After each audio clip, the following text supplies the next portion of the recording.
시간이 좀 됐지만은 찬송 한 장 하시고 예배에 들어가겠습니다. 197장 찬송.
수고하고 무거운 짐진 자들아 다 내게로 오라. 내가 너희를 쉬게 하리라. 나는 마음이 온유하고 겸손하니 나의 멍에를 메고 내게 배우라. 그러면 너희 마음이 쉼을 얻으리니 이는 내 멍에는 쉽고 내 짐은 가벼움이라 하시니라. 아멘. 죄인된 인생들을 구원하시기 위하여서 독생자를 십자가를 향해 가게 하신 아버지 하나님, 주님께서 십자가를 지시려고 예루살렘으로 입성하신 주일에 저희를 거룩한 성전에 나오게 하심을 감사를 드립니다. 종려나무 가지를 흔들며 또 길에 펴며 호산나를 소리 높여 외치던 변질되지 않는 마음으로 주를 찬양하던 그 마음으로 주님을 찬양하기를 원합니다. 끝까지 그 마음과 믿음을 소유할 수 있도록 도와주시옵소서. 우리의 삶의 시온성이 입성하신 예수님의 이름으로 기원하옵나이다. 아멘. 14장 찬송 드리겠습니다.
성시교독은 14번입니다.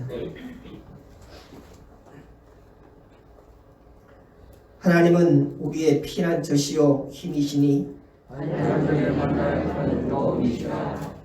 그러므로 땅이 변하든지 산이 흔들려 바다 가운데 빠지든지 바닷물이 흉용하고 뛰놀든지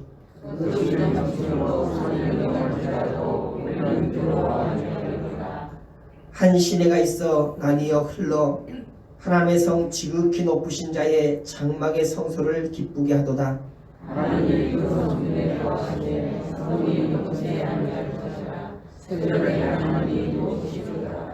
저그 땅 끝까지 전쟁을 쉬게 하시며 너희는 가만히 있어 내가 하나님됨을 알지어다.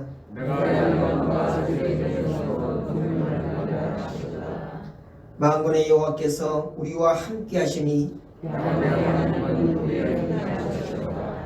아멘. 신앙 고백드립니다.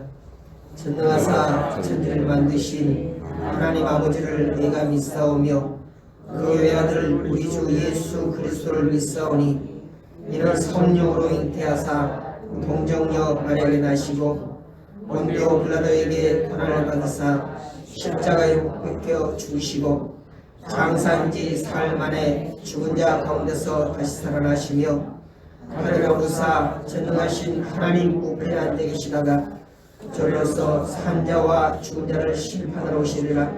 성령을 믿사오며 거룩한 공예와 성도가 서로 교통하는 것과 죄를 사하여 주는 것과 몸이 다시 사는 것과 영원히 사는 것을 믿사옵나이다. 아멘. 133장 찬송을 하겠습니다.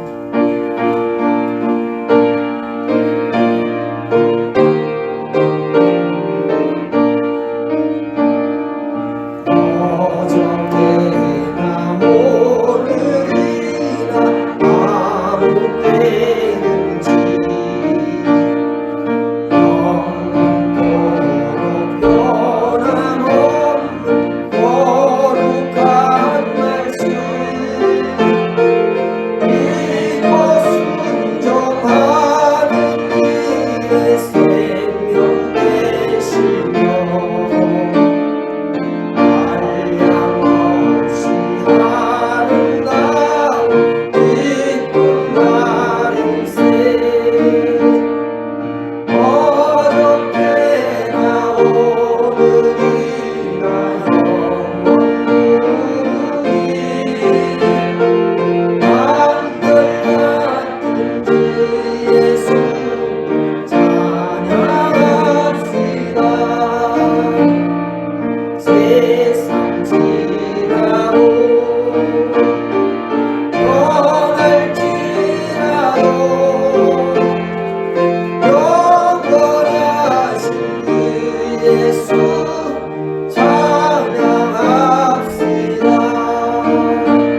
감사와 영광을 세세복무도록 받으시게 합당하신 하늘에 계신 아버지 하나님, 우리 하나님의 은혜와 사랑을 진심으로 고맙고 감사함을 드립니다.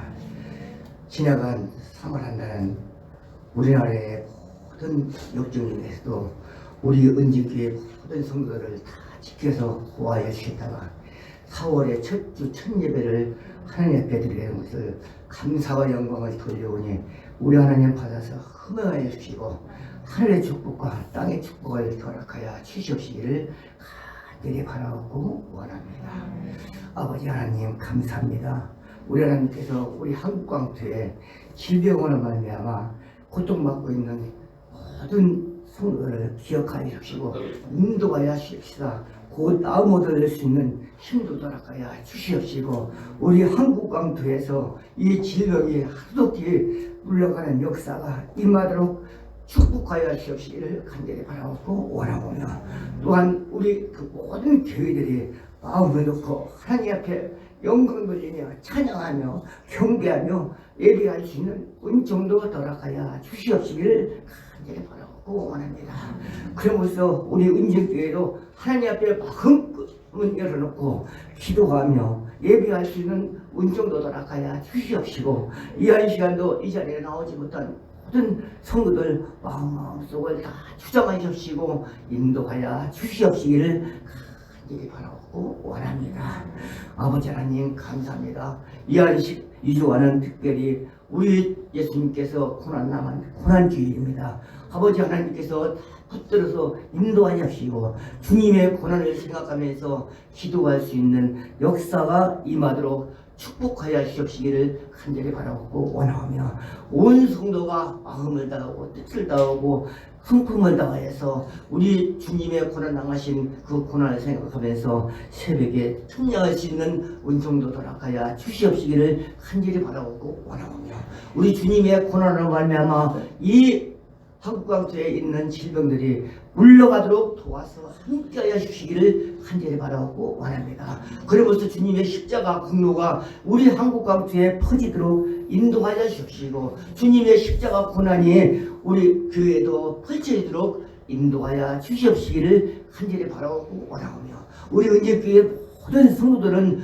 주님의 십자가 군병이 되어서 주님의 십자가 깃발 들고 나가서 이 질병을 물리칠 수 있는 힘도 허락하여 주시옵시고 말씀도 허락하여 주시옵시고 믿음도 허락하여 주시옵시기를 간절히 바라고 원합니다. 그러면서 우리 교회가 날마다 왕성해지며 은것이다 이기고 나올 수 있는 담대한 믿음들이 다 되도록 축복으로 채워 주시옵시기를 간절히 바라고 원합니다. 아버지 하나님 감사합니다. 이 한 시간은 아버지 하나님 우리 성도님 말씀을 읽어 쓰겠사오니 아버지 하나님께서 우리 붙들어서 인도하여 주시고 은혜와 사랑으로서 같이하여 주시옵시기를 간절히 바라고 원합니다. 이 한 시간의 말씀을 선포할 적에 모든 것이 다 이끌을 수 있는 힘도 허락하여 주시옵시고 말씀으로서 우리가 은혜 받고 사랑받을 수 있는 은총을 허락하여 주시옵시기를 간절히 바라고 원합니다. 아버지 하나님 감사합니다. 이 시간은 예배 시간임에 우리 하나님께서 함께 인도하여 주실 줄을 믿사옵고 사랑에만 하신 예수님의 이름으로 기도하옵나이다. 하나님 말씀 보겠습니다. 열왕기상 8장 1절부터 11절까지 말씀 보겠습니다. 구약성경 523페이지, 524페이지입니다.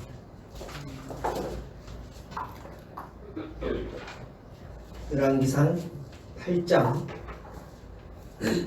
1절부터 11절까지 말씀을 제가 봉독해 올리겠습니다. 이에 솔로몬이 여호와의 언약궤를 다윗성 곧 시온에서 메어 올리고자 하여 이스라엘 장로와 모든 지파의 두목 곧 이스라엘 자손의 족장들을 예루살렘 자기에게로 소집하니 이스라엘 모든 사람이 다 에다님 월 곧 7월 절기에 솔로몬 왕에게 모이고 이스라엘 장로들이 다 이름에 제사장들이 궤를 매니라. 여호와의 궤와 회막과 성막 안에 모든 거룩한 기구들을 메고 올라가되 제사장과 레위 사람이 그것들을 메고 올라가매 솔로몬 왕과 그 앞에 모인 이스라엘 회중이 저와 함께 교회 앞에 있어 양과 소로 제사를 드렸으니 그 수가 많아 기록할 수도 없고 셀 수도 없었더라. 제사장들이 여호와의 언약궤를 그 초소로 메어 드렸으니 곧 내전 지성소 그룹들을 날개 아래라. 그룹들이 그의 초소 위에서 날개를 펴서 궤와 그 채를 덮었는데 채가 긴 고로 채 끝이 내전 앞 성소에서 보이나 밖에서는 보이지 아니하며 그 채는 오늘까지 그곳에 있으며 궤 안에는 두 돌판 외에 아무것도 없으니 이것은 이스라엘 자손이 애굽 땅에서 나온 후 여호와께서 저희와 언약을 세우실 때에 모세가 호렙에서 그 안에 넣은 것이더라. 제사장이 성소에서 나올 때에 구름이 여호와의 전에 가득하매 제사장이 그 구름으로 인하여 능히 서서 섬기지 못하였으니 이런 여호와의 영광이 여호와의 전에 가득함이었더라. 아멘. 다시 기도합니다.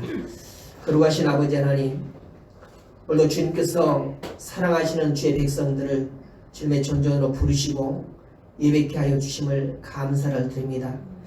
전 세계적으로 또 전 국가적으로 이 감염병 때문에 하나님을 마음껏 예배하지 못하고 예배하는 것들을 중지하는 그런 사단이 벌어지고 말았습니다. 그런 중에서도 하나님께서는 이 교회를 세우셔서 다시 주님을 예배케 하여 주시옵시고 하나님을 찬양할 수 있도록 인도해 주심을 아버지 하나님 감사를 드립니다.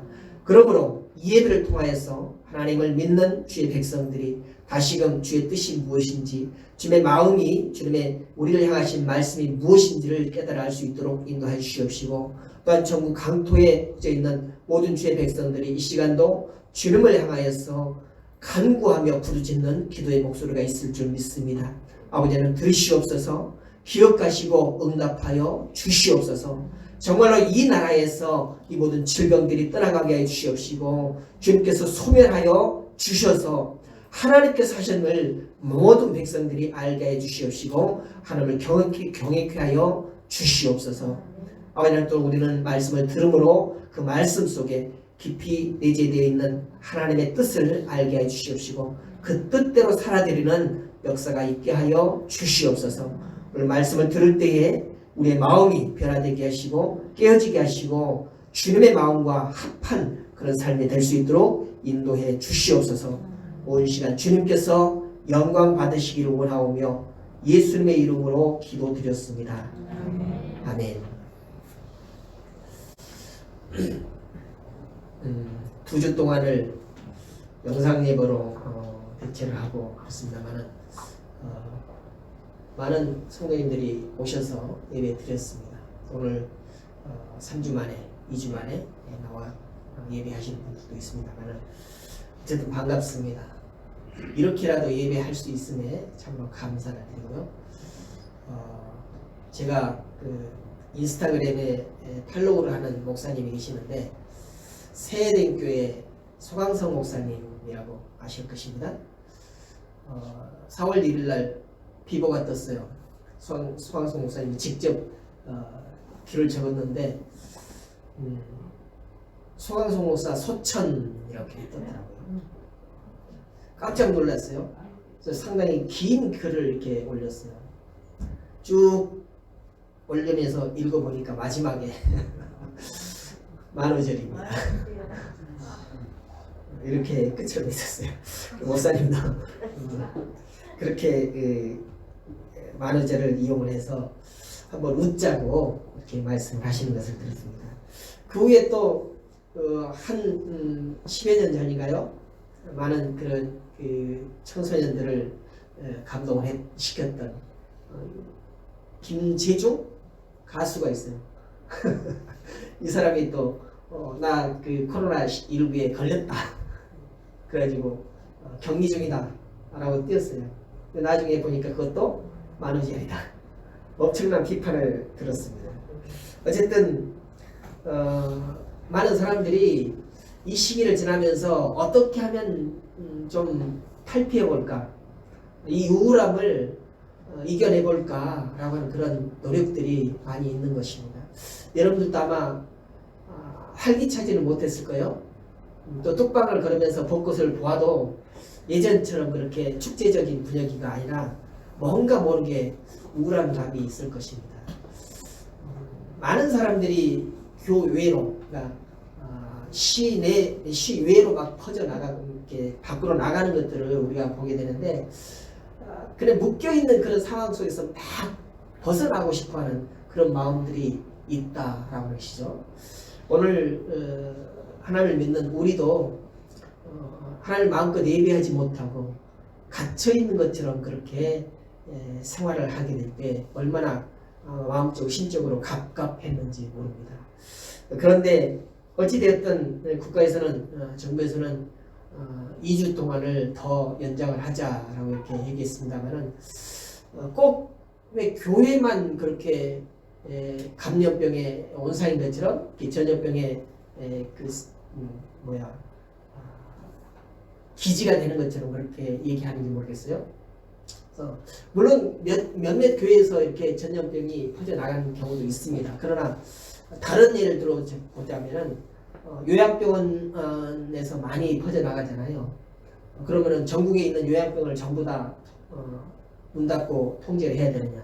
그건 아니면서 왜 교회는 일부 교회가 이렇게 전염병이 퍼진다고 해서 전 교회를 갖다 집회를 못하게 하는지 이런 경우도 있을 것이고, 또 병원도 마찬가지잖아요. 병원들에서 감염병이 퍼지는데 전국에 있는 모든 병원들이 다 문을 닫고 통제를 해야 되는 거 아닌가? 교회에게 이렇게 적용하듯이 하면은. 그래서 저도 심적으로 많이 고민을 했습니다. 2주 동안을 이렇게 영상 예배로 대치를 하면서 과연 이것이 옳을 것인지, 계속적으로 그런 예배를 드려야 할 것인지 고민을 하다가, 물론 우리가 이제 그 현장 예배, 성전 예배를 드린다 할지라도 영상 예배를 드리실 분들은 물론 있을 것입니다. 계실 것입니다. 그래서 그런 상황이 있다 할지라도 또 우리 3층의 식당에다가 영상 예배를 드릴 수 있도록 준비를 해놨어요. 그래서 이제 저 뒤에서 촬영 안 하고 앞에서 촬영을 하게 되는데, 아마 집에서 영상 예배로 드리는 분들도 지금 우리 예배 드리는 것을 실시간으로 보면서 예배를 드릴 수 있을 것입니다. 얼마나 우리가 그런 시설을 갖추지 않았는데도 할 수 있는 그런 방법들이 여러 가지로 나오는 것은 참으로 다행이다라고 이렇게 생각합니다. 그럼에도 불구하고 하나님께서는 모여서 한 마음으로 찬양하며 예배하는 것을 더 기뻐하실 것이다 라고 하는 것을 생각을 하면서 오늘 예배를 드리고 있습니다. 오늘 본문에 보면은 솔로몬이 성전에 올라가는데 그동안 성전을 짓지 못하고 회막이 있었잖아요. 회막이라고 하는 것은 고정된 건축물이 아니라 뜯었다 붙였다는, 뜯었다 세웠다 하는 그런 이동식 그런 집이기 때문에 어찌 보면은 하나님이 거기에 임재해 계시다라고 하는 것에 대해서 왕뿐만 아니라 모든 백성들이 불편한 마음을 가지고 있었을 것이다 라고 이렇게 생각이 되어집니다. 그래서 솔로몬 성전이 이제 나중에 지어졌는데, 이 이스라엘 백성들의 마음에 지워지지 않는 그런 중요한 것 중에 하나가 바로 솔로몬 성전이라는 것입니다. 나중에 이스라엘 백성들이 바벨론의 포로로 잡혀갔을 때, 또 이제 그 성전이 다 무너지고 또 다시 수룹바벨에 의해서 세워지는 그런 성전, 또 나중에 헤롯 성전이 세워지고 그럴 때에 도저히 마음에 차지 않았던 그런 마음들 성경에서 보잖아요. 물론 성전이지만, 성전으로 세워졌지만 늘 이스라엘 백성들의 마음에는 그 성전이 마음에 차지 않았다면서요. 왜? 예전에 처음에 지어졌던 솔로몬 성전이 너무나도 그리웠기 때문에, 솔로몬 성전이 너무나도 마음에 가득 차 있기 때문에 그 이후로 지어졌던 수르바벨 성전이라든가 또는 헤롯 성전 이런 것들이 전부나 마음에 차지 않았다는 것입니다. 늘 마음속에 성전 하면은 솔로몬 성전이 박혀 있다라는 것이죠. 그래서 이 솔로몬 성전을 보면은 그렇게 화려하거나 또는 웅장하거나 그런 성전이 아니에요.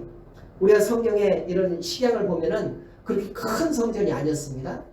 그럼에도 불구하고 이스라엘 백성들의 그 솔로몬 성전을 향한 마음은 특별했다라고 하십니다. 만약에 하나님께서 계시는 하나님의 임재를 상징하는 그런 성전이 크고 웅장하고 또 화려한 것들을 추구했다라고 한다면은 하나님께서는 아마 솔로몬이 지었던 그 성전을 받으시지 않냐고 더 크게 더 화려하게 짓기를 원하셨을 것입니다.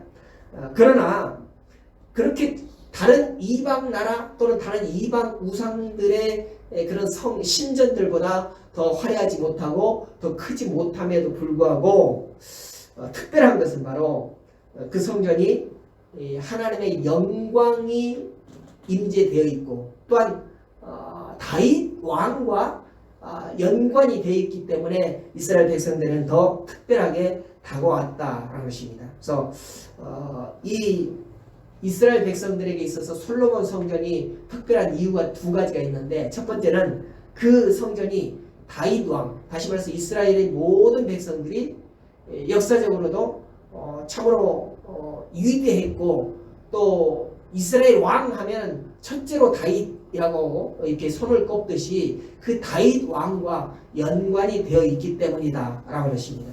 오늘 솔로몬이 성전을 지었지만 성전을 짓는데 필요한 모든 물자들은 전부 다윗 왕이 준비를 했다라고 하는 것을 우리는 성경을 통해서 배우게 됩니다. 다윗이 한 것은 말로만 내가 성전을 짓고 싶습니다, 하나님 내가 성전을 짓겠습니다 라고 그렇게 끝난 것이 아니라 그 성전을 짓기 위한 모든 물품들을 다 준비해 뒀다라고 하는 것입니다. 다윗이 실제로 이 성전을 어떻게 준비했는지에 대해서 역대상에 보면은 우리가 자세히 알 수가 있습니다. 한번 찾아서 같이 읽어보기로 합니다. 역대상 29장입니다. 대상 29장 2절부터 9절까지, 구약성경 653페이지입니다. 역대상 29장 2절부터 9절까지 말씀을 같이 합독해 보겠습니다. 역대상 29장 2절부터 9절까지입니다. 내가 이미 내 하나님의 전을 위하여 힘을 다하여 예비하였나니 곧 기구를 만들 금과 은과 놋과 철과 나무며 또 만호와 박을 보석과 꾸밀 보석과 채석과 다른 보석들과 화관석이 매우 많으며 성전을 위하여 예비한 이 모든 것 외에도 내 마음에 내 하나님의 전을 사모함으로 나의 사유의 금 은으로 내 하나님의 전을 위하여 드렸노니 곧 오빌의 금 3,000달란트와 천은 7,000달란트와 모든 전 벽에 입히며 금 은그릇을 만들며 공장에 손으로 하는 모든 일에 쓰게 하였노니 오늘날 누가 즐거이 손에 채워 여호와께 드리겠느냐.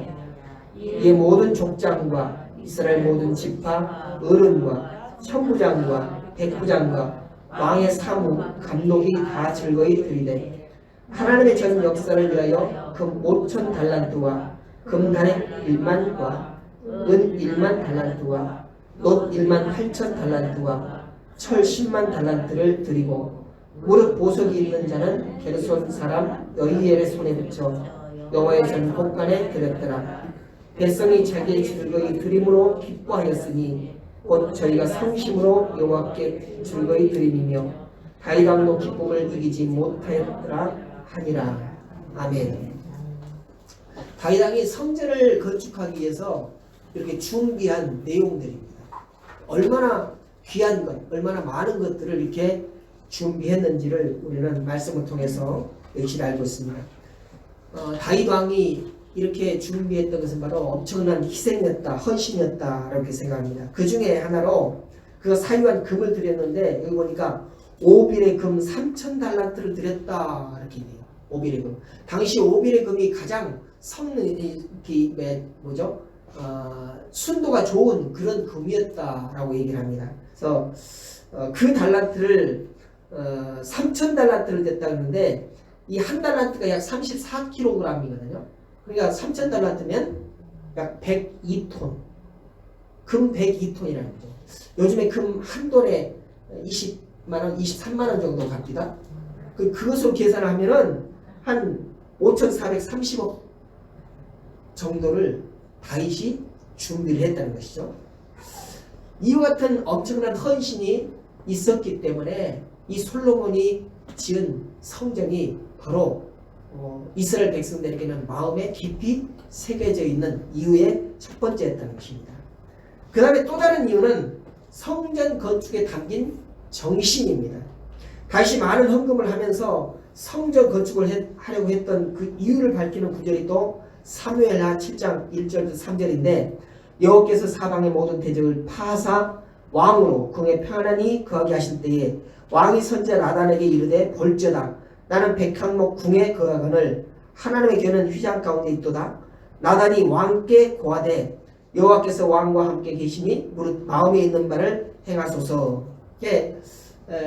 다윗 왕이 나단 선지자에게 가서 내가 정말로 하나님의 성전을 짓고 싶다.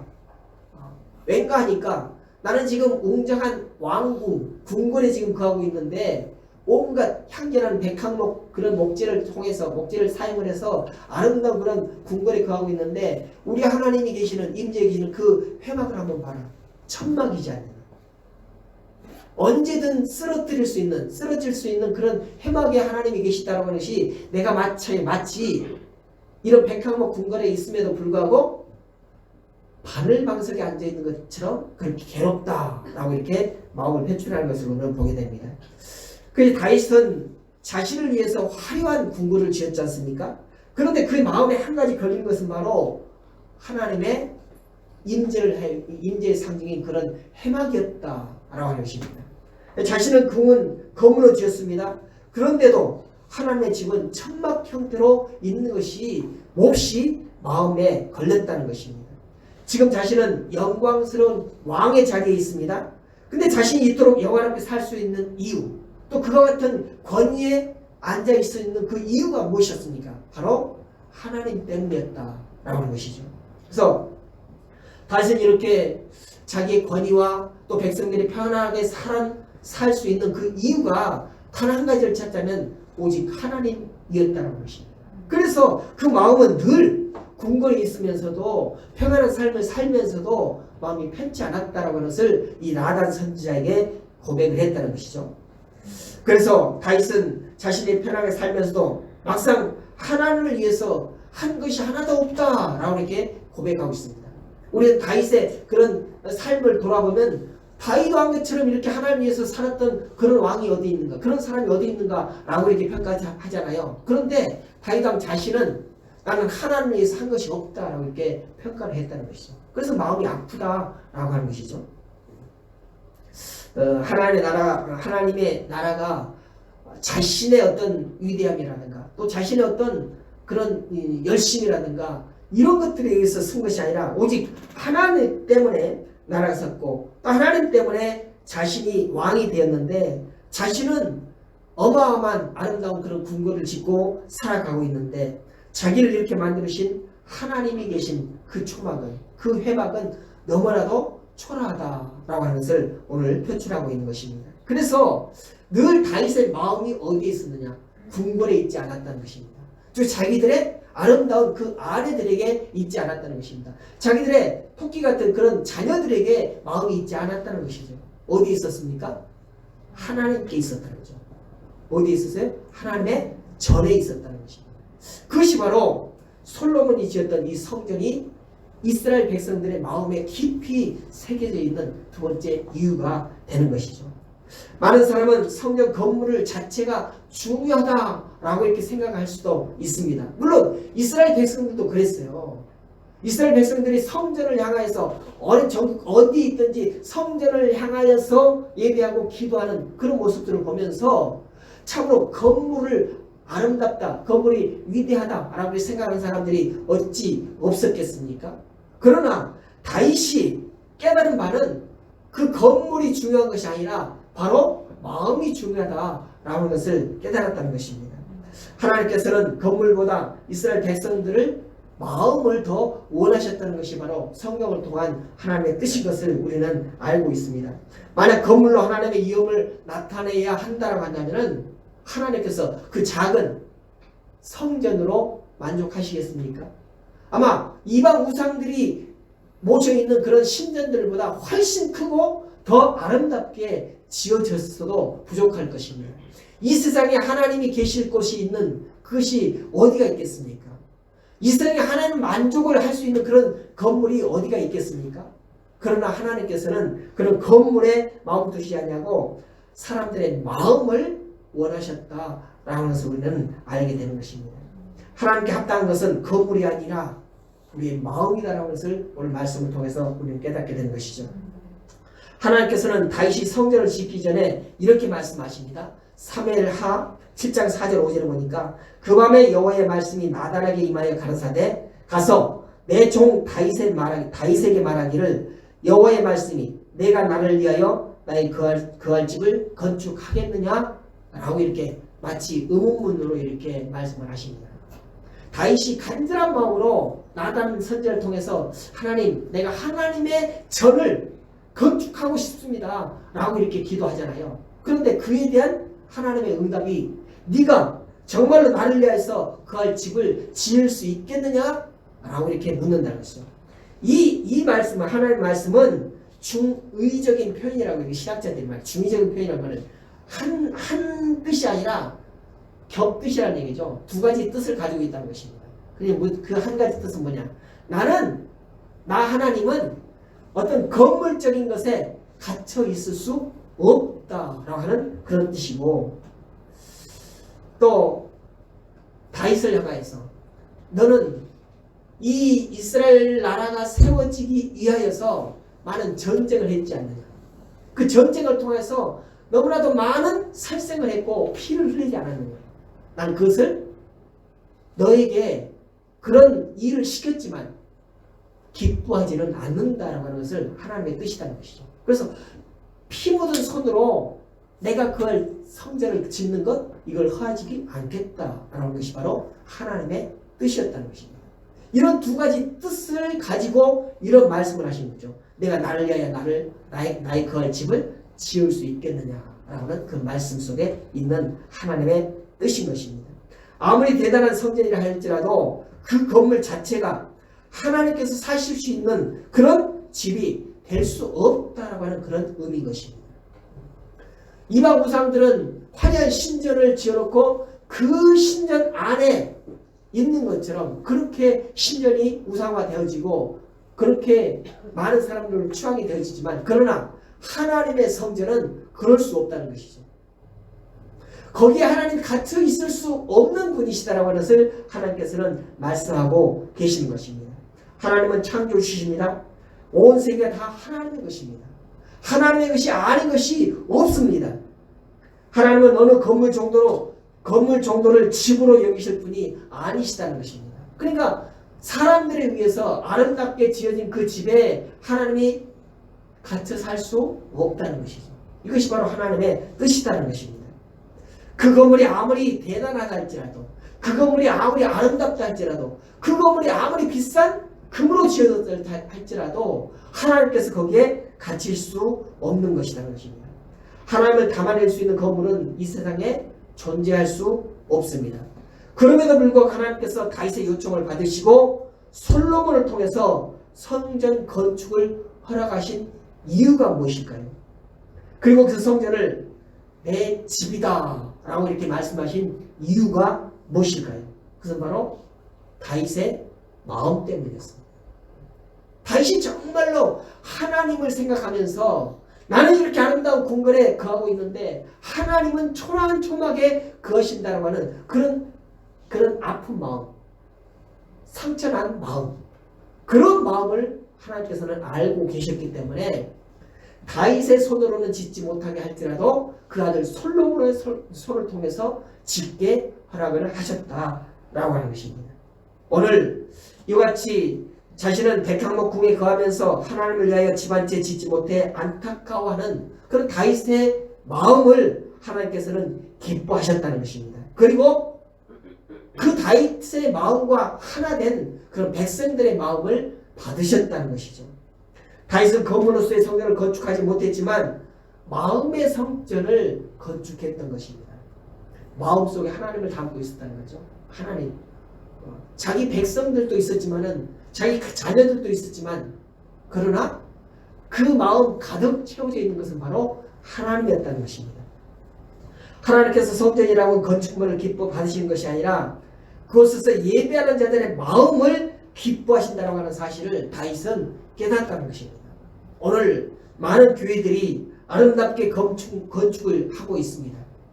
마치 그 아름다운 건축물에 하나님이 임재해 계신 것처럼 그렇게 생각을 하면서 건축물을 크게 또 멋지게 짓고 있지 않습니까? 그러나 하나님의 마음은 그것이 아니라 그 안에서 예배하는 하나님의 백성들 마음속에 하나님이 임재해 계신다라는 것을 우리는 알아야 할 것입니다. 하나님께서 인정하시는 성전은 건물의 성전이 아니라 마음의 성전이다 라는 것입니다. 솔로몬이 성전을 건축한 후에 하나님께서 솔로몬에게 나타나 하신 말씀이 오늘 본문의 3절부터 5절의 말씀입니다. 다시 보겠습니다. 저에게 이르시되 내가 내 앞에서 기도하며 간구함을 내가 들었은즉 내가 너희 건축한 이 전을 거룩하게 구별하여 나의 이름을 영영히 그곳에 두며 나의 눈과 나의 마음이 항상 거기 있으리니 내가 만일 내 아비 다윗의 행함같이 마음을 온전히 하고 바르게 하여 내 앞에서 행하며 내가 내게 명한 대로 온갖 것을 순종하여 나의 법도와 율례를 지키면 내가 내 아비 다윗에게 허하여 이르기를 이스라엘 위에 오를 사람이 내게서 끊어지지 아니하리라 한 대로 너의 이스라엘 왕위를 영원히 견고하게 하려니와. 이렇게 말씀입니다. 하나님께서 성전에 마음을 두시겠다라고 말씀하고 계시는 것을 우리는 말씀을 통해서 깨닫습니다. 그리고 중요한 말씀을 하셨습니다. 네가 만일 내 아버지 다윗의 행함같이. 그러니까 솔로몬이 성전을 지어놓고 자기 마음대로 자기 뜻대로 행하면은 하나님께서 다윗과 약속하신 그 언약을 지키지 않으시겠다는 거죠. 이것은 어찌 보면 축복의 말씀이면서 동시에 말씀을 순종하지 않으면 저주하는 그런 말씀인 것이죠. 솔로몬 왕, 물론 네가 성전을 지었지만 그러나 너의 행동이 네 아비 다윗이 행했던 그런 삶을 살지 않는다면 내 마음은 네가 지은 이 성전에 있지 않겠다. 나는 너희들이 아름답게 지은 성전이지만 그곳에 있지 않겠다라는 것입니다. 그래서 하나님께서는 이 건물에 마음을 두신 것이 아니라 사람의 마음의 성전에 마음을 두셨다는 것이죠. 여기서 행함이라고 하는 것은 하나님께 마음을 두는 행위를 말합니다. 하나님의 마음도 사람의 마음속에 있는 성전에 두시겠지만 물론 우리도 어디에 우리의 마음을 둬야 한다는 거죠? 하나님을 우리 마음에 둬야 한다는 것이죠.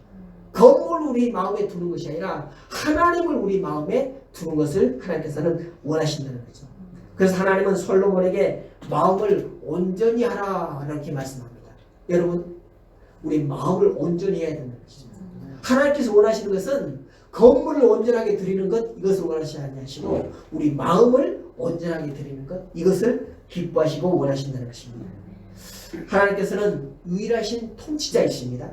오늘 말씀은 우리가 어떻게 하나님께 나아가야 하는지를 알려줍니다.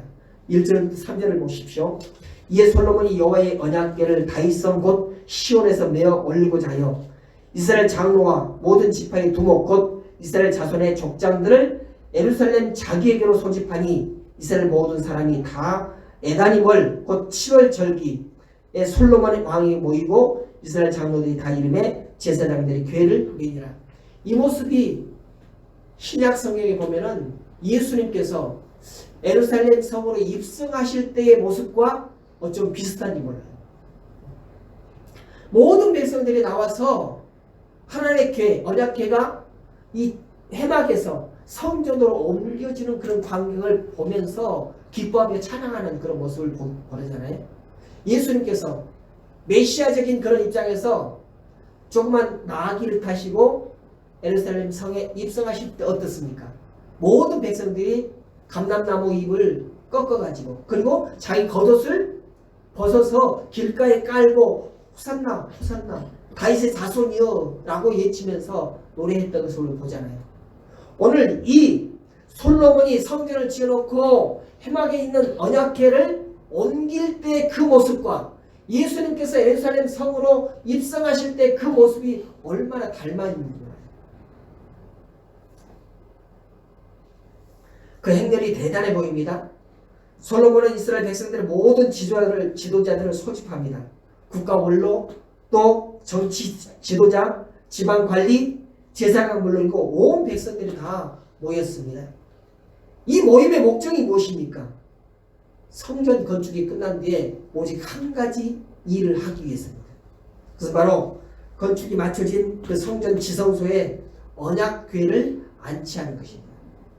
하나님의 언약궤가 있어야만 그곳에 하나님이 임재하신다라고 하는 그런 인식을 가지고 있는 것이 바로 유대인입니다. 그래서 그동안 해방에 모셔있던 언약궤를 성전으로 옮기는 그런 작업을 하고 있는 것이죠. 건축 후의 첫 번째 행사였습니다. 왜 이것을 첫 번째 행사로 삼았을까? 왜 그렇게 언약궤가 중요했는가? 라는 것이죠. 언약궤는 하나님과 이스라엘 백성들 간의 계약서와 같습니다. 계약서. 하나님이 이스라엘 백성들을 자기 백성으로 삼으시고 이스라엘 백성들은 하나님만을 통치자로 여기는 것. 그것을 언약했잖아요. 사무엘 7장 23절에 그렇게 언약을 했습니다. 그래서 이 언약궤는 백성과 하나님과의 약속, 계약서와 같다라고 이렇게 의미가 되어진 것입니다. 그래서 이 언약궤는 약속의 표징입니다. 따라서 이스라엘 백성 전체가 지성소에 언약궤를 안치한 이유는 분명합니다. 우리가 하나님의 백성입니다. 우리는 비록 왕이 있지만 이 나라, 이 백성을 통치하시는 분은 오직 하나님이십니다. 그것이 바로 이 언약궤를 하나님의 성소로 옮겨가는 그 의미, 그 목적이라는 것입니다. 이렇게 하나님 앞에 마음을 드리는 것이죠. 언약궤는 하나님의 마음과 이스라엘 백성들이 만나는 것을 상징적으로 보여주는 것입니다. 그러므로 언약궤 안치는 언약에 관한 확신 예식이었습니다. 오늘 우리는 종려주의를 지킵니다. 고난주간의 시작이면서 종려주의. 다시 말해서 예루살렘 성으로 입성하시는 예수님을 모든 백성들이 환영을 하면서 다윗의 자손 예수여라고 하면서 나뭇가지를 꺾고 또 자기들의 옷을 겉옷을 벗어서 길가에 펴잖아요. 얼마나 환영을 합니까? 아마도 백성들은 그 예수님을 영접할 때에 이런 마음이었을 것입니다. 멋지게 크고 키도 크고 우람하게 생긴 그런 백마, 흰 말을 준비해가지고 거기에 예수님을 탁 태우고 왕관도 씌우고 그렇게 아마 예루살렘 성으로 입성을 했으면 좋았겠다라고 이렇게 생각을 했을 것입니다. 그런데 그 모습이 그렇지 않았잖아요. 한 번도 사람이 타보지 않은 나귀, 아주 연약한 나귀를 예수님께 타시고 왕관이 없었습니다. 화려한 그런 주단 까는 것이 없었습니다. 그러나 구약 성경에 예언된 것처럼 그렇게 한 번도 사람의 손을 타지 않은 그런 나귀를 타고 메시아가 하나님의 시온성에 입성하실 것이다 라고 하는 그런 말씀을 이루시기 위해서 그렇게 되어진 것이다. 그때에 오늘 예수님께서 십자가를 지시기 위해서 예루살렘 성으로 입성하시는 그 날을 기념하는 주일이 바로 종려주일이거든요. 바로 오늘입니다.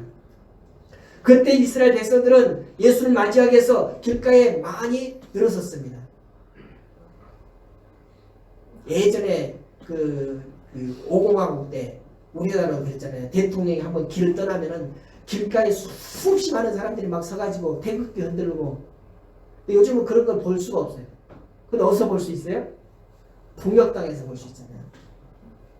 그렇듯이 아마 이 예수님께서 예루살렘 성으로 입성하실 때도 그랬을 것입니다. 또 그보다 1500년 전에 이 솔로몬 성전이 지어지고 나서 회막에서 언약궤가 옮겨갈 때 그때도 막 그런 모습이었을 것입니다.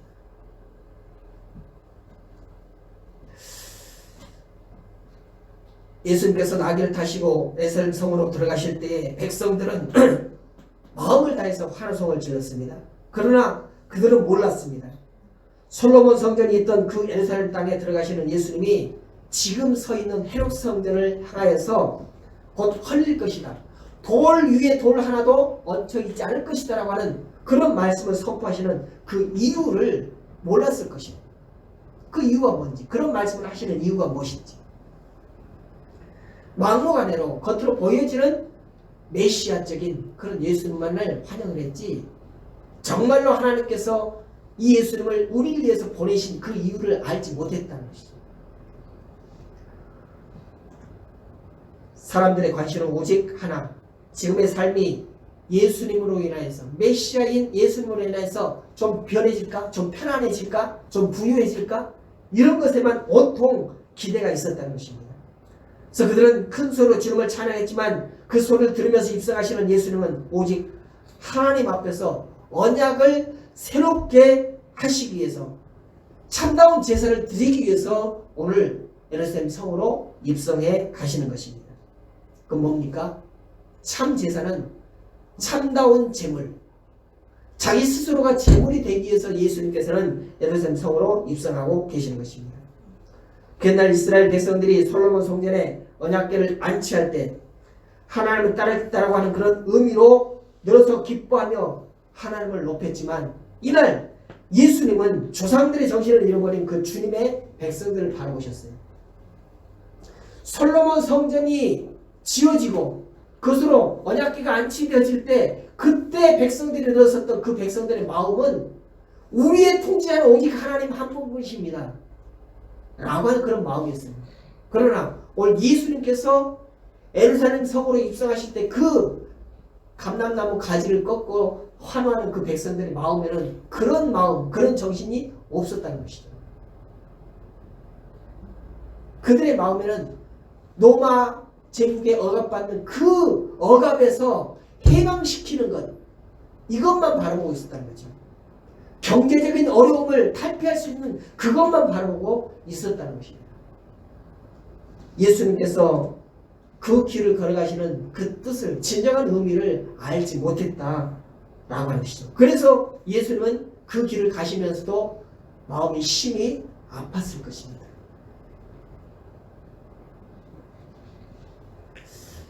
예수님은 이 땅에서 하나님 앞에서 온전하게 마음을 드리고 하나님의 마음을 받을 수 있는 새 백성을 세우기 위한 십자가의 제물로 지금 예루살렘 성에 입성하고 계십니다. 여러분, 종려주일에 드리는 우리 예배는 하나님의 마음을 진정으로 헤아리는 그런 예배여야 됩니다. 과거 솔로몬 성전 주변에, 성전 입구에 들어서 있던 그런 도열에 있던 그 백성들의 마음으로 우리는 오늘 종려주일 예배를 드려야 한다는 것입니다. 예수님이 예루살렘 성으로 입성하실 때 그 도로의 나열에 있던, 도열에 있던 그 백성들의 마음이 아니라 1500년 전에 솔로몬 성전 입구에 도열에 있던 그 백성들의 마음이 곧 오늘 종려주일 예배를 드리는 우리의 마음이 되어야 한다는 것입니다. 우리 신앙은 정말로 하나님의 마음을 헤아리고 있습니까? 우리의 믿음은 정말로 하나님께서 기뻐하시는 그런 믿음을 가지고 계십니까? 건물의 성전이 아닌 마음의 성전을 원하시는 하나님께 우리는 거룩한 마음으로 정말로 귀한, 정말로 하나님께서 받으실 만한 그런 예물을 드리고 있느냐 이겁니다. 자기 몸을 참 제물로 드리심을, 그리고 우리를 새롭게 하시며 우리를 친히 주의 백성으로 삼아주시는 그 예수님의 마음을 헤아리는 그런 마음으로 우리는 하나님 앞에 살고 하나님 앞에 예배하는 삶을 살아야 할 것입니다. 주님께서는 제사를 기뻐하시는 것이 아니라 마음을 기뻐하신다고 했습니다. 그러므로 우리도 예배 드리는 그런 형식을 중요시 한 것이 아니라 그 예배 가운데 임하는 우리의 마음을 주님 앞에 온전히 드리는 그런 삶을 살아야 할 것입니다. 사랑하는 성도 여러분, 종려주일에 드리는 진정한 감사와 찬양이 무엇일까요? 하나님만을 모신 온전한 마음의 성전을 가지고, 마음의 언약궤를 가지고 그리스도의 피를 힘입어서 하나님 앞에 나아가는 것, 그것이 바로 우리의 진정한 예배가 되어야 할 것입니다. 이스라엘 백성들은 언약궤가 안치될 때 수없이 많은 제사를 드렸습니다. 그런데 제사보다 중요한 것이 있습니다. 성경을 보면 이것을 알 수 있는데 오늘 9절과 11절입니다. 그의 안에는 두 돌판 외에 아무것도 없으니 이것은 이스라엘 자손이 애굽 땅에서 나온 후 하나님 여호와께서 저희의 언약을 세우실 때에 모세가 호렙에서 그 안에 넣은 것이더라. 제사장이 성소를 나올 때에 구름이 여호와의 전에 가득하며 제사장이 그 구름으로 인하여 능히 서서 섬기지 못하였으니 이는 여호와의 영광이 여호와의 전에 가득함이었더라. 여기 보니까 그의 안에는 두 돌판 외에 아무것도 없었더라 이렇게 말씀합니다. 두 돌판 외에 아무것도 없어요. 히브리 4장에 보면은 이 말씀과 달라요. 언약궤에 뭐뭐 들어있다 그래요? 십계명 돌판, 그 다음에 쌍난 지팡이, 그 다음에 만나 담은 항아리, 세 가지가 들어있다 그래요. 근데 오늘 말씀 보니까 그의 안에는 두 돌판 외에 아무것도 없었다는 거예요. 십계명 돌파만 있었다는 거죠. 만나 담은 항아리 또는 쌍난 지팡이 이런 것들은 없어졌다는 거죠. 아마도 그동안 어떤 상황이었으면 언약궤가 어디에 상당히 지체가 돼 있었어요? 어디에? 네?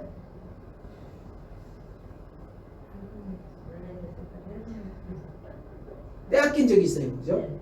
이스라엘 백성들이 그 해막에 안치하지 못하고 뺏긴 적이 있었습니다. 아마 그때 손실되지 않았는가라고 신학자들은 많이 얘기를 합니다. 그래서 이 히브리 기자가 쓸 때에 그 빼앗기기 전에 그것을 생각을 하면서 기록을 했을 것이다 라고 이렇게 얘기를 하는데 어찌됐든 여기 보니까 그 언약궤 안에는 두 돌판 외에 아무것도 없다라고 이렇게 말씀을 하고 있습니다. 그러니까 두 돌판 만나 담은 항아리라든가 또는 지팡이 이런 것들보다도 무엇보다 언약궤가 상징하는 그 뜻은 뭐냐? 두 돌판이라는 거죠. 두 돌판에 뭐가 있어요? 십계명. 십계명은 뭐예요? 하나님의 말씀. 그러니까 담은 항아리가 중요한 것이 아니라 지팡이가 중요한 것이 아니라 무엇이 중요하다는 거예요? 말씀이 중요하다는 거예요. 말씀.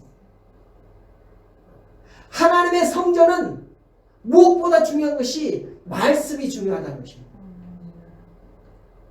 건물이 중요한 것이 아니라 그 안에 들어있는 몇 사람이 들어있는가가 중요한 것이 아니라 말씀이 있느냐 없느냐가 무엇보다 중요하다라고 하십니다. 그래서 하나님의 말씀이 거기에 안치되었을 때 여호와의 영광이 그곳에 임하였다라고 이렇게 성경은 우리에게 주목하였습니다. 그래서 그 영광의 구름 때문에 제사장들이 그 안에서 일하는데 하나님을 섬기는데 어두워서 어둡다라고 표현하는 게 좀 어폐가 있습니다만은 그 영광 때문에 도무지 가만히 서 있을 수가 없었다 이렇게 표현하고 있잖아요. 그러니까 이것은 강조요법입니다. 강조요법. 그만큼 다른 세 가지 중에 두 가지가 있었느냐 없어졌느냐 그때까지 있었느냐 이것이 중요한 것이라 하나님의 성전에는 하나님의 말씀이 있어야 한다는 것을 강조하는 그런 뜻인 것이죠. 언약궤의 의미는 오직 둘판에 새겨진 두 돌판에 새겨진 하나님의 말씀을 의미하는 것이다 라는 것입니다. 그래서 오늘 우리가 그하는 이 건물적인 성전 그리고 우리 마음에 있는 성전 그 모든 성전에는 뭐가 있어야 된다는 거죠? 하나님의 말씀이 있어야 된다는 거죠. 하나님의 말씀이 없으면 그건 더 이상 성전이 아니다는 것입니다.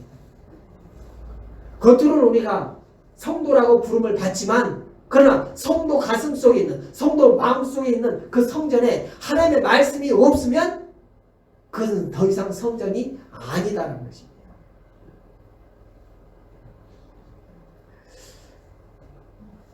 지금 이스라엘 백성들을 있게 하신 분이 하나님이시고 하나님의 백성은 하나님께서 주신 말씀을 따라야 한다 라고 하는 것을 강조하고 있는 그런 말씀인 것이죠. 그래서 언약궤는 신실하신 하나님 앞에 신실하게 나아가는 백성들이 하나님과 마음으로 만나는 그런 자리가 바로 되어야 한다는 것입니다. 여러분 이곳에 나와서 예배할 때에 하나님과 마음으로 만나는 장소가 되어야 한다는 것입니다. 마음은 엉뚱하게 밖에 있고 몸만 와 있으면 그건 예배의 진정한 예배가 아니라는 것이죠. 마음이 와서 하나님과 마음으로 만나는 것 그것이 바로 하나님께 드리는 진정한 참된 예배가 된다는 것입니다.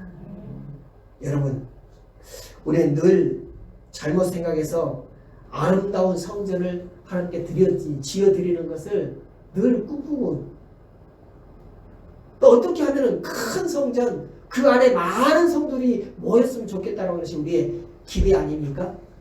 그러나 하나님의 마음은 그것도 중요하지만 마음이 중요하다는 것입니다. 우리 마음에 누구를 두느냐, 무엇을 두느냐. 하나님을 우리 마음에 두어야 할 것이고 하나님의 말씀을 우리 마음에 두어야 한다는 것이 바로 하나님의 기뻐하신 뜻이라는 것입니다. 사랑하는 성도 여러분, 우리는 새 언약의 백성들입니다. 솔로몬이 최선을 다해서 언약궤를 성전 안에 안치한 것처럼 우리도 새 언약의 백성답게 하나님의 말씀을 우리 마음의 성전에 두어야 할 것입니다. 성전 봉헌식의 첫 번째 행사에 언약궤를 메고 들어간 이스라엘 백성들처럼 우리 안에 마음의 성전, 마음의 제사, 마음의 나아감이 제대로 세워지기를 바랍니다. 그래서 하나님의 마음과 여러분의 마음이 만나는 그 자리에 여러분의 삶이 세워지기를 바랍니다. 여러 가지 고난이 있다 할지라도 그 고난에 우리의 마음을 두지 마시고 하나님을 만남에 마음을 두시고 사시기를 바랍니다. 이것이 우리를 향하신 하나님의 뜻이다라고 하는 것이 바로 오늘 우리 주시는 하나님의 말씀의 뜻인 것입니다. 여러분 모두를 하나님께서는 사랑하십니다.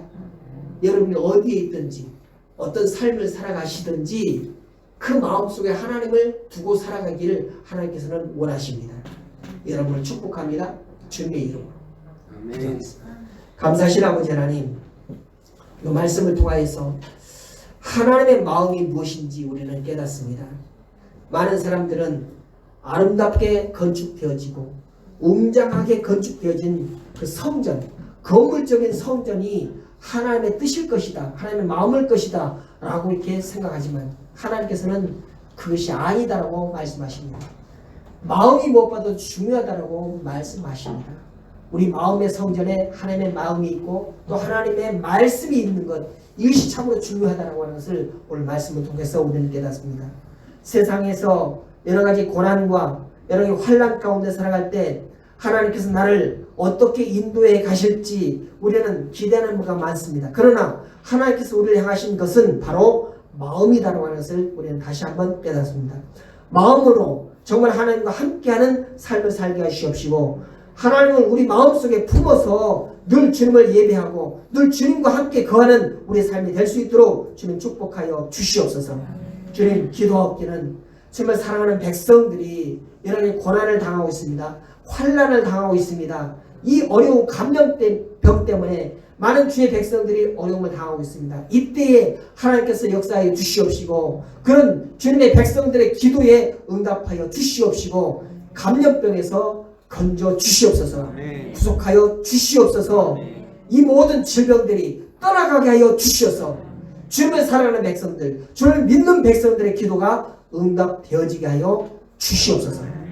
그래서 하나님께서는 날마다 시시때때로 우리와 함께 하시며 우리가 동행하심을 즐겁게 하여 주시옵시고 우리의 삶 가운데 나타내 주시옵소서.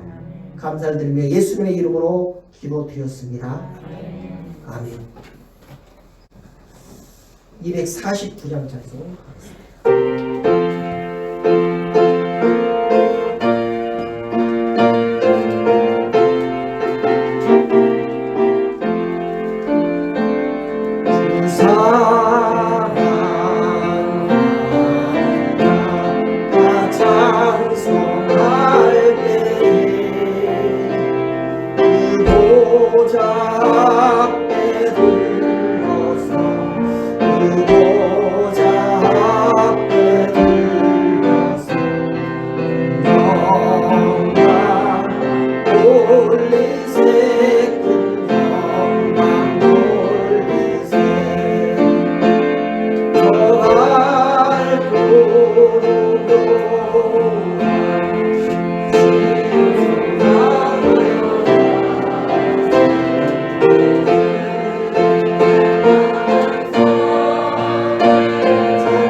지옥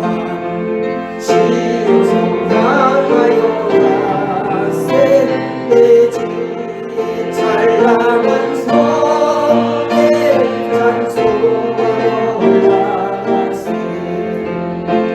내 눈물 가시고 내 찬송 부르리 저 임마누엘 주 앞에 저 임마누엘 주 앞에 영광 누리리 나 영광 누리리 저 발고로 묘한 시오성 향하여 가세 내 주의 찬란한 성에 찬송하며 올라가세. 아멘. 예물 다해서 기도하겠습니다. 감사하신 아버지 하나님, 독생자를 십자가에서 죽으시게 하사 사망의 나락으로 떨어지는 우리를 구원하신 예수 그리스도의 은혜를 감사를 드립니다. 하나님의 은혜와 사랑을 갚을 길 없어 이 시간 적은 예물이라도 하나님께 드리게 하여 주심을 또한 감사를 드립니다. 주님께서 스스로 십자가에 못 박히셔서 말할 수 없는 고통을 당하심을 우리가 무엇으로 갚을 수 있겠습니까?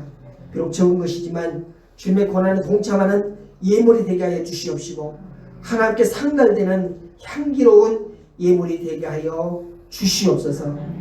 아버지 하나님께서 우리에게 약속하신 그 약속하심을 믿고 제사하는 백성들이 말씀을 따라 10의 1조를 드립니다.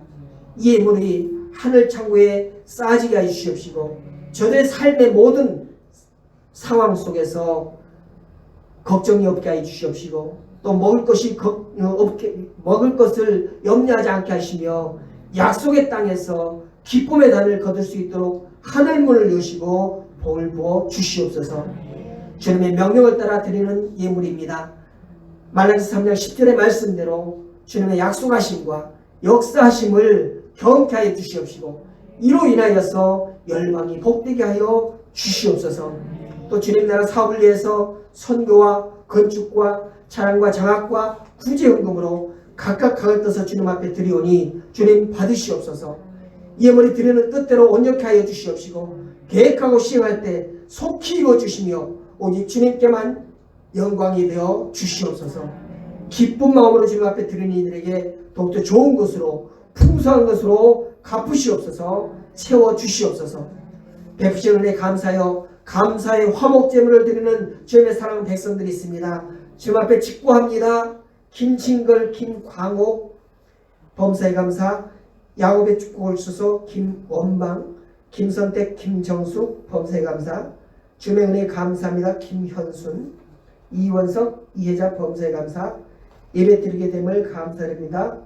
이 땅에 어려움 물러가게 하시옵소서. 이원석, 이혜자, 주님과 동행하는 삶을 살기를 원합니다. 강동원, 항상 지켜주는 은혜 감사드립니다. 강병조, 박미화, 이원석, 이혜자, 범사에 감사, 장정훈, 김진국, 유정순, 김견이원의 김하연, 이성애, 정창원, 유분순, 이영삼, 이세진, 범사에 감사의 물들입니다. 항상 함께 하신 은혜를 감사합니다. 김연숙, 범사에 감사, 김대리, 최춘옥, 김정순, 김주생, 이경수, 윤보라, 이준석, 건강감사, 체험적인 신앙을 주세요. 윤보성, 오명으로 범사에 감사, 한 주간도 함께 하심을 감사드립니다. 이복순, 주님 시아버지 태원 감사합니다. 만물을 창조신 주 하나님께 은혜의 복을 지켜주셨습니다. 예수님 이름으로 기도합니다.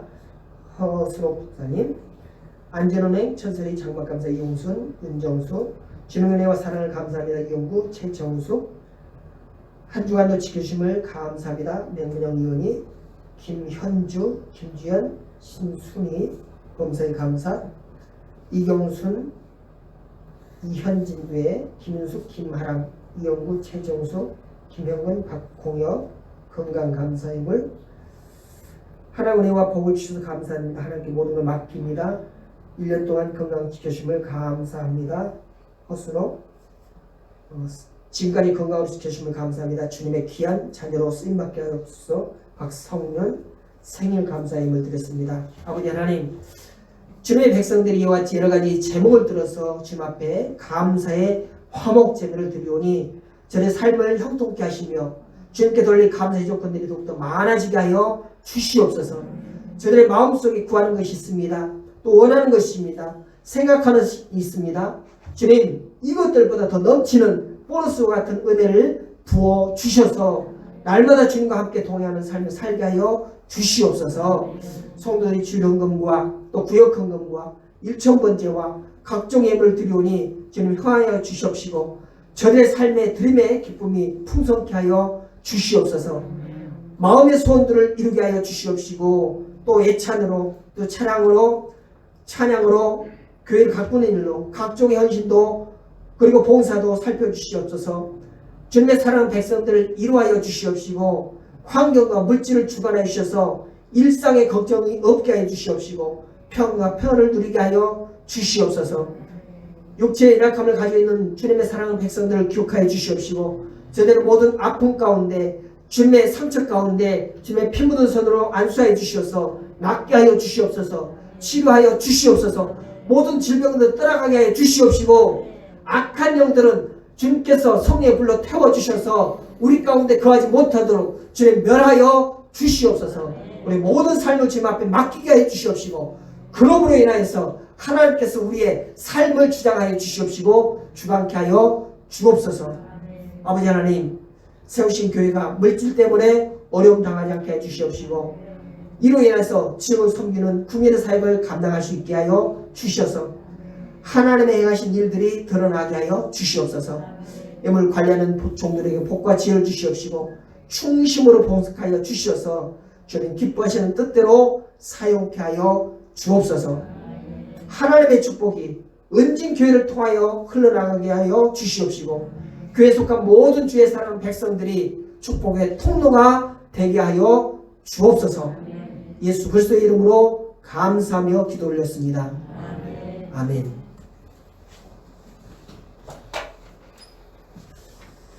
교회 소식을 말씀드리겠습니다. 하나님께서 하신 일을 기억하는 그 삶을 살아가시길 바랍니다. 우리 영혼을 구원하신 하나님의 심령을 가지고 우리 가정과 또 우리 가문이 온전한 인과 기도를 위하여서 늘 애쓰는 그런 삶을 살아가십시다. 주님께서 우리의 그 제약을 인하여서 고난을 당하셨습니다. 이 고난에 동참하는 삶을 살아가시기를 부탁을 드립니다. 주님께서 또한 그 고난을 이기시고 다시 부활하셨습니다. 그래서 우리도 부활할 수 있음을 믿습니다. 다음 주일은 부활주일로 드립니다. 기억하십시오. 네, 코로나19 신속한 종결을 위해서 기도하십시오. 나라와 민족과 또 젊은이들을 위해서 기도하시기 바랍니다. 성경 필사 그리고 성경 일독에 동참해 주시기 바랍니다. 고난주간 새벽기도 그리고 수요기도회가 있습니다. 참조하셔서 참여해 주시기를 바랍니다. 다른 교회 소식은 주보를 참조하시고 지금 이 자리에 안 계시지만 영상으로 예배하시는 모든 성도님들 가정 위에도 또 여러분의 삶 위에도 하나님께서 늘 함께 하셔서 건강한 삶, 평안한 삶을 살아가시기를 주님의 이름으로 부탁을 드립니다. 피해 속하시고 축도함으로 예배를 마치겠습니다.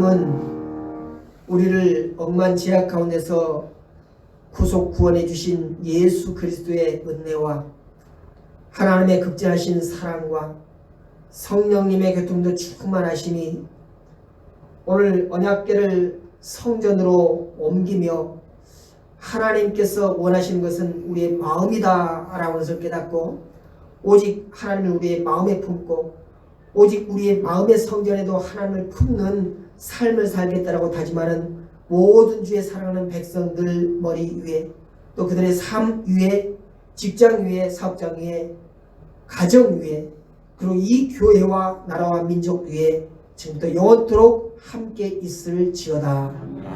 아멘.